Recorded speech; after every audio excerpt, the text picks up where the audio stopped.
Kubva muguta reHarare kuenda kwaMuchinjike uko kunogara gogo vanonzi gogo Gatsi pane 110 kilometers. So ndokwatati tiuye tizoona gogo vane 96 years dzekuberekwa. Vatati uye tizomboonawo pamwe nekukurukura navo tichinzwa kuti upenyu hwavo ndezvipi zviri kuvanetsawo mukurarama. Aiwa, mirai muzvinzwire. Aiwa, ndichida kukutendai muri veZimbabwe nekuda kwesapoti yese yamunotipa pano paSaint TV basa richienda mberi. Aiwa, ndichida kungoramba kukurudzirai kuti kana muri vanyowani uri kutoonawo paYouTube channel usati subscribe, turn on your notification bell so that every time we upload a video you'll be notified. Also, don't forget to follow us on our Facebook page rakanzi Saint TV.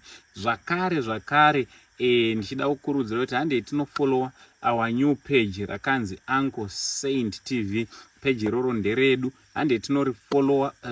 Zvakanakirei ndo page richange richitisapotawo kuti tiwane cheuviri. Makanga muchiziva here kuti papage pedu hatina kana chatiri kuwana pariri, kureva kuti zvoni maprograms ese atiri kuita papage tiri kumaita zvichibva muhomwe dzedu. Saka imi mukanofollowa page rakanzi Uncle Saint TV, page iroro rinenge rakusponsa maprograms atinenge tichiita, kureva kuti muchatanga kuona zvinhu zvakawanda nekuda kwekuti tinenge tichiti tikawana chatawana takudzorera kubasa tobva tatanga kutendera kunzvimbo dzakasiyana-siyana. So nhasi ndakagara nagogo anoda kuti tinge tiri tinokurukura navo. Kunoku kwatiri kunonzi kwamurehwa kuri kunzvimbo ichinzi Mangwende. Alright. Padhuze ndo pane chikoro chinonzi Muchinjike primary handiti. Makasimba here gogo? Aiwa, tinofara.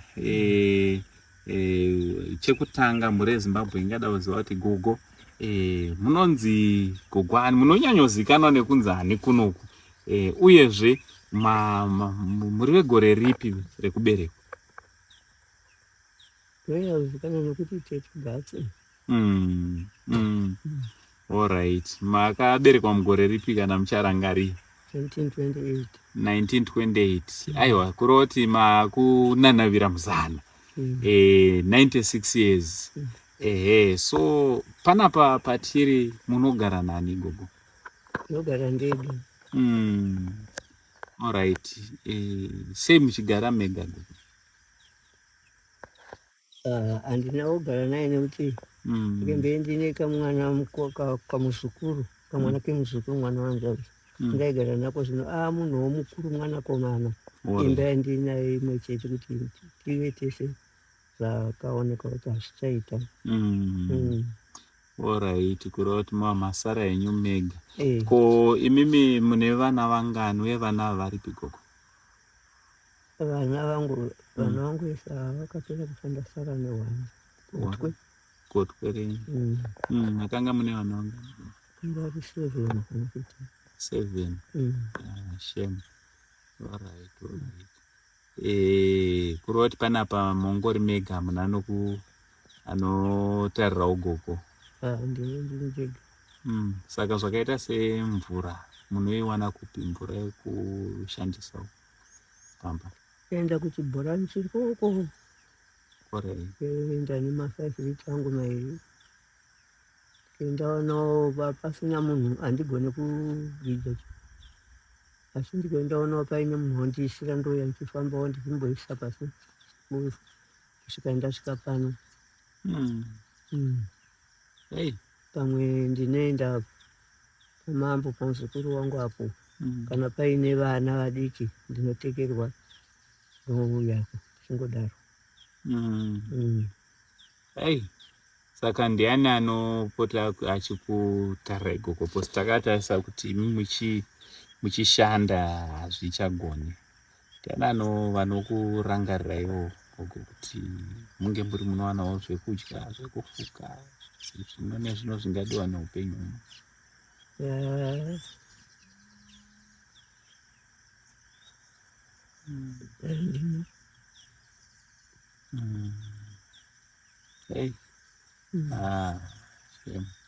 Sama nenguva yakareba sei muchingorarama makadai? Ndanenguva anokapana pana 20 years dzinenge dzatukwana 20 years dzinokwanisa kuita uchingorarama muchidaro. Saka kurima munobatsirwa nani? Ndiri kuona panapa paane makomba akatocherwa epfumvudza. Makore ese ndichirima zvangu nezvinezvi ndozvokuti hazvichagona kuitwa ndakatoroka roko, saka ndakatobhadharwa wakandicherera.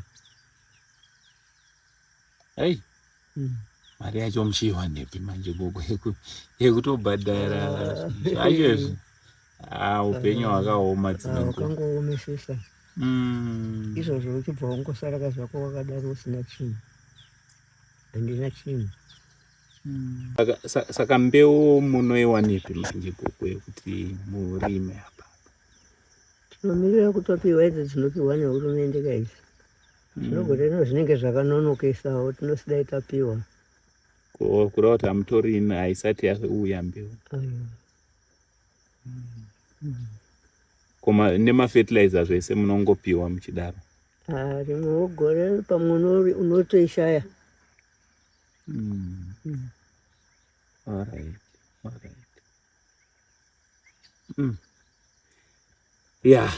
Upenyu. Saka ndezvipi zvamungati hamuna zvamungati muri kuti dai mawanawo chino nechocho nechocho?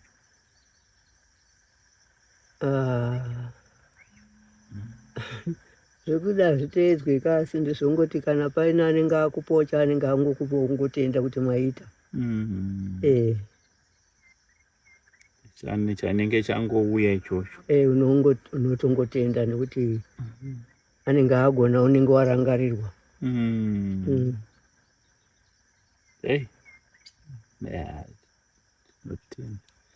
Alright, muri yeZimbabwe ndofunga muri kungoona tiri kukurukura nagogo.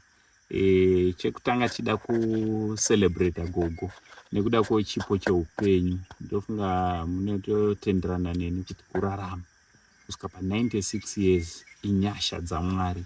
Kusvika pa96 years ndiMwari anenge achengeta. Handiti kupiwa upenyu hwakareba sezvakaitwa tete Gatsi, inyasha dzaMwari. So nhasi tauya kuno kuti tizowaona.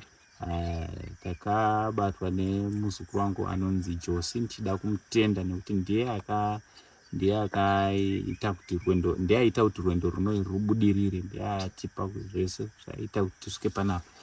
Zvechokwadi panapa musha, munongoziva kuti musha ukava nechembere ende vobva vavega zvese sezvamuri kunzwa vari kuita vega. Kureva kuti zveni pane pakuda kuti tinge tinovarerutsirawo pane zvimwe. Ndosaka tauya panapa ndichitenda kuti hama dzangu vanotenderana neni tiri kucelebrata gogo. Toda kuti tingovacelebrata nenzira inoshamisa. Handiti tingovapemberera upenyu hwakareba hwavapiwa naNyadenga, hwavapiwa naMwari kusvikawo mu96 years. So panapa gogo ndiri kuona mune toilet project yamachiita yetoilet. Ndiani anga achikuitirai uye chii chiri kumisa kuti toilet ivapo? Chirongwa chevana utsanana. Alright. Ndobva varonga chirongwa chavo vachiti sarurai vasirikadzi vanoshaya machembere zvikuru machembere. Muvavakiwe ivo vanongochera gomba nekutenga zvidhina simende takapiwa 5 bags. Saka irori gomba chirongwa ichochi ndo rakatanga kucherwa iri. Kune vakanongwa muno kuti kuti vavakirwe. Manje vavaki vacho ndovakangoramba vachinetsa kusvika zvakaita izvo zvamuri kuona zvakaungana zvirozvi ndezvepakrismasi. Gogo Christmas yapera isita kutobata imwe. Zvakangodaro sasa. Zvakatotutwa nevana muzukuru wangu uyo vanongoenda vakadyira Christmas pano ndo vakatota zvidhina izvi. munhu wacho haana kuzombuya izvi zvakavaka izvezvo ndiketembengi ndasiya ndakambotorwa nekuti ndenge ndisingagoni kana kugeza kana kubika kana kudii pandakastroka ndakatorwa nemunin'ina wangu achienda neni vakambouya pano vakagara pano naye mwana wangu ari kuharare vese vakambogara panapa kusvika vaparara vaenda saka ndaenda ndobva ndazvitutira pakasirabhu zvese zvidhina kwete zvakarongwa rongwa izvi zvakavaka izvi ndobva ndazvirongera pasirabhu apa ndichiita zvokungodyara kusvika pese zvandakazodzoka ndopandakaona vavaka kanaka vachibvisa pasirabhu apa. Alright, kuroti havana dambudziko nazvo kuti pakaita vazukuru venyu vamwari riri kuona vhidhiyo rinoiri vangati regai tichingopedzisa kuvaka toilet yagogo? Vazukuru ndopasina havaripo vari kukuonai imi muri kuti hapana vazukuru varipo vakatokutarisai so vari kutozvinzwa kutoti gogo pane toileti yane gore chitadza kupera. So iye zvino takazonzwa kuti chirongwa icho chakaekespaya chisina basa chakange chiri dzichiturikwa nechinhu chesimende futi vozofamba nautsanana vachiona zvinenge zvakaita zvino nekugarisa kwazvaita ikoko takazonzwawo mashoko ekuti zvakaekespaya zvazvokuti kana ukakamisa ukakapera kana uine chirata chako unongoisawo zvokuuya. Alright, wosakura kuti munogona kukapedza zvenyu pakaita vangada kubetserana nemari kana paine vanenge kubetserana aikanopedzwa. Alright, saka mvura mati muri kufamba kure sei kuenda kumvura? Kachinhambwe kachinhambwe uri kuona misha iri papa dzimba dziri papa mberi kwacho. Zvikuru pamwe ndinotora pamuzukuru apa panenge zvakaita semawikendi paine vana vadiki kuti ndizoto murume mukuru iye haadi zvimvura akati munai muchitora ininde kunyange dai ndiri mukuru ndakaita sendiri mwana kaini ndinokutekerai mvura kozvino mafanira zvakaita sondorino vari kungofamba vachienda kwanoitekera ndiani toenda muchibhorani taakutaimira nguva dzandirozva kuti iye zvinezvi panenge paine vanhu nekuti ukangoenda kana pakati pemasikati kana unoona pasina vanhu kuti ndichidhaya handigoni saka ndinotaimira nguva dzekuona kuti iye zvinezvi vanhu vakushandisa mvura sezva rudoka ndobva ndadhairirwa mai ndotobata zvigubhu zvangu ndouya. Muri kungozvinzwira panapa gogo vatinawo kune vane vachida kuti tibatsirane nagogo nhamba ndo dzamuri kuona tinge tinobatsirana navo pane zvavangada. Pane toilet yandiri kutoona irapo yoda kuti ipere kuvakwa makasununguka kuti bata kune vada kuti vabatsira gogo kupedza kuvaka toilet, kutengawo chikafu, kutenga zvingadiwa dzingava nhumbi kuti gogo upenyu hwavo unge uri unovadi unovarerukira. Aiwa gogo maita basa nenguva yamatipe kukurukura nemi. Kana iJoshua wacho akandibatsira zvakakura ende ndaibatsirwa zvakakurisisa ndotenda Mwari naizvozvo zvekuti ndege ndisingabvunzi kana kuti chikafu kana kuti chichi zvese ende kunga aine chido chekuti icho ndoda kuti ndikuvakirei 2 rooms kuitira mwana mukomana uyu wamunogara naye asi ungotiwo satani wakazongoganhirawo munongozviziva zvinogona kuita dutu rinogona kuita hatina kuzviziva kuti zvii zvakazoitika pamashure kuti azinga amira huni ndikatengerwa chichi zvese ndaiitirwa zvakanaka. Chakaita ndechekuti muzukuru wenyu haachaende kubasa pari zvino atova netime saka kutoita kwese kwaari kuitaita kutoshingirira semunhu woko ariwo haachadii haachaende kubasa saka maplans ese aida kuti zveshuwa zviite sekudaro, but munongoziva kuti munhu kwaanenge ari kana asingachaende kubasa zvinokonzeresa. So vanhu vari kungonzwa chiti tete Josi kune vamwe vanzvadzi vakandibata, ivava vanonzi vanzvadzi Josi, ndo vakanga vachibatsirana nagogo vari kunze uku, vari kuUK kana singakanganise. So ndo vakanga vachibatsirana nagogo kwenguva yakareba yauri kutaura gogo kuti aiwa upenyu hwakanga huchirai. So tete Josi pavakaona kuti zvakuvatiremere ndo vakazondibata vakati aiwa angu ndakuuyawo nagogo vandanga ndichibatsirana navo. Saka Josi uyu makambomuona here? Haana kundoona ndikaisa ndakuno. Mamusati makuno? Haana kutokuona, but mwana wemuno. Alright. Ngakaroorwa iwo mugwagwa wamaona iwo unodzika ndonoenda kwaatezvara vake. Alright. No, pakanaka pakadaro, zvinofadza. Tida kuti thank you so much kuna vatete Josi. Mwari wekudenga vakuropafadzei pane zvamuri kushuwa zveupenyu huno. Dai Mwari akakuzarirai magoni akawanda, masuo edenga avhurikewo kwamuri, muropafadzwa nekuda kwebasa ramakaita pana gogo. Muchembere vedu, mutana wedu tinovada. 96 years is not a joke. So vese vada kubatsana nagogo tibatei panhamba dzepascreen apo. Gogo maita basa nekukurukura nesu zvakanaka. Titende. Neniwo ndatenda. Tafara takuonai. Zvinokudzwa. Vazhinji vasina kuzviona, vazhinji vasingazvizive kuti musimuko kubva kwamabva chinhambwe muchiruza peturu nekuda kwehave kuti toda kuti tindomuonawo iye muchembere iye mukamubva mamuona aripo zvakewo. Zvinongokudzwa izvozvo.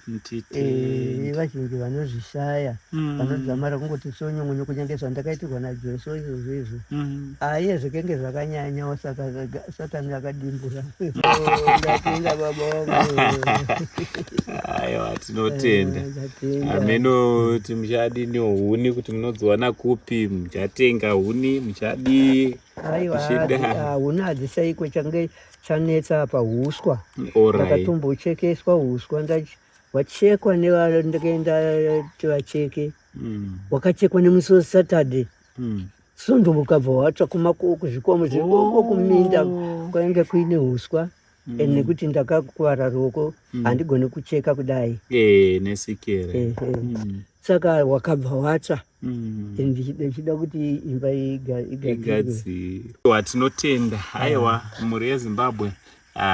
Tinotenda kuti muchamira navo tete Gatsi kuno kwamurehwa. Mwari wekudenga vachikuitira zvakanaka. From Ango Saint TV crew for now TT, it's much love. This is Kwekwe Fit and Go branch. We are located along Visual Road at Super Fuel Safe Station just after Chibuku. We have 3D wheel alignment. We offer services like suspension services. We have suspension parts. We do fix and supply. We have engines in stock, steering racks, power steering pumps, ball joints, tire dents, knuckles, bushes. We also do press fit for bearings, bushes and ball joints.